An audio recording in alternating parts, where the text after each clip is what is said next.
nnukwu onye ọrụ nlekọta ahụike na nnukwu ụlọọgwụ dị na Ekwulobia Dr. Chinelo Madụbụike ekwugo na mgbanwe bụ nke a na-agbanwe ya bụ ụlọọgwụ site n'aka gọvanọ Chukwuma Soludo bụzi nke nyere aka wee na-azọpụta ụmụaka ndị nke amụrụ ọhụrụ ma na-emekwazị ka ijikwa ndị nke arụ adịghị bụ ndị nke nọ n'ụlọ ya bụ ụlọọgwụ kawanye mma.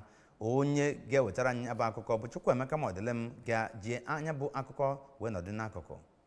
Dr. Madụbụike kwupụtara nke a mgbe ndị otu Solution Marshals bịara na ya bụ ụlọọgwụ ijiri hụ ka aka na-achị steeti a bụ ọkammụta Chukwuma Soludo ji were ego ọ na-enweta na steeti a were rụọ ọrụ na ya bụ ụlọọgwụ. N'aka nke ya, onye nchịkọba ngalaba ụgbọala na ya bụ otu bụ Maazị Osita Obi mere ka amata na ha bịara na ya bụ ụlọọgwụ iji hụ ọrụ gọvanọ steeti a jiri ego ọ na-enweta na steeti a were rụọ na ya bụ ụlọọgwụ, ma meekwa ka amata na nchọpụta ha gosiri na ọ rụrụ ọrụ atụrụ anya n'aka ya n'ebe ahụ, n'ihi na o tinyere ọtụtụ akụrụngwa eji agwọ ndị mmadụ ọya ma na-azọkwa ndụ n'ebe ahụ, ma meekwa ka ha na-enwe ọkụ ya nakwazi mmiri mgbe ọbụla. Site n'Ekwulobia, abụ m Chukwuemeka Modelem.